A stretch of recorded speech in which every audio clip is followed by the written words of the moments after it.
Pertanyaan berikutnya, kenapa Anda ingin menikah? Supaya dinafkahi. Pertanyaan saya, bagaimana kalau pasanganmu itu pelit? Bagaimana kalau pasanganmu suatu hari jatuh miskin? Apakah Anda tetap setia atau Anda akan berpisah?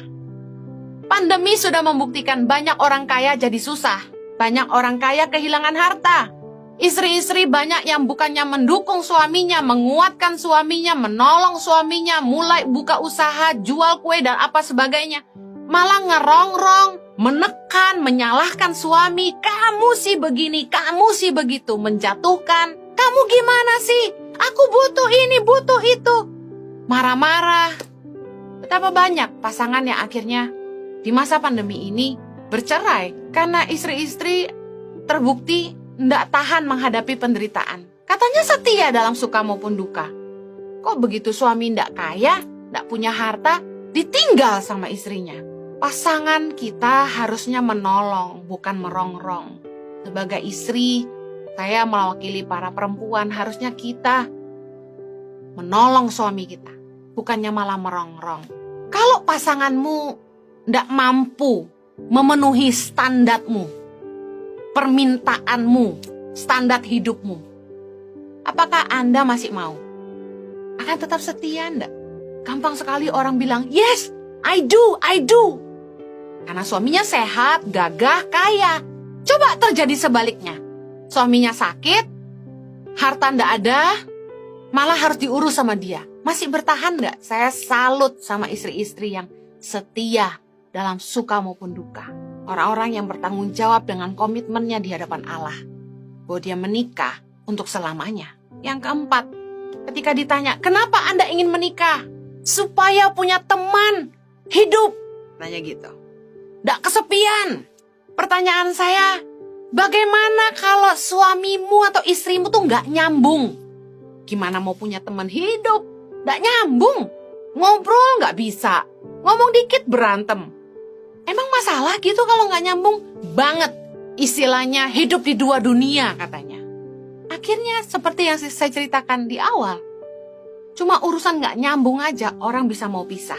Kejadian 2 ayat 18 berkata gini, Tuhan Allah berfirman, tidak baik kalau manusia itu seorang diri saja. Aku akan menjadikan penolong baginya yang sepadan dengan dia.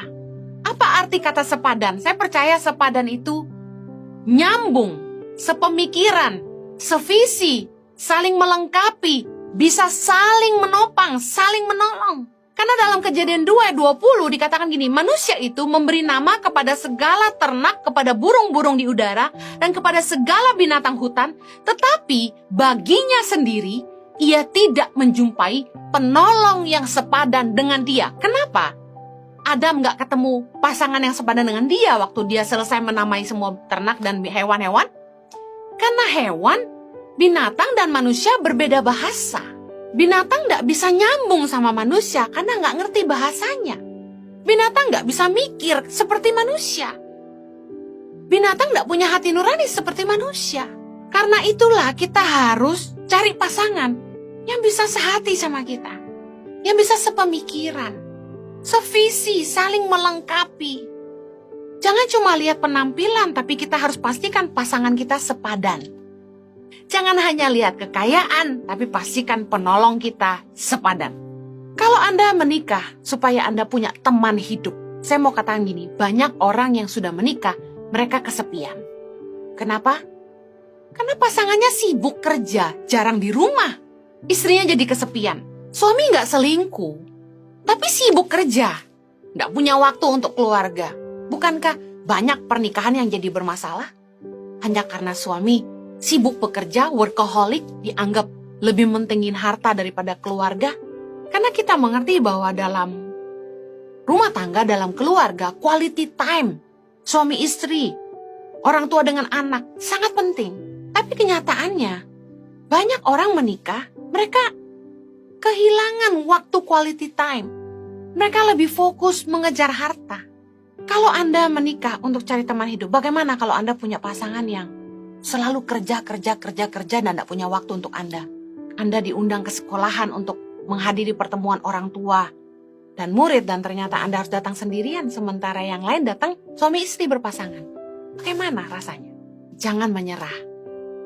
Terus doakan pasangan Anda. Terus ajak pasangan Anda untuk mengkhususkan waktu dengan anak-anak.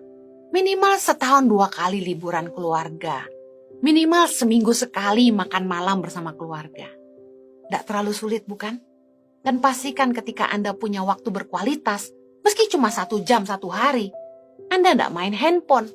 Tapi Anda bisa bercakap-cakap di meja makan. Karena hubungan ayah dengan anak yang baik akan membuat anak-anak Anda tumbuh cerdas dan percaya diri.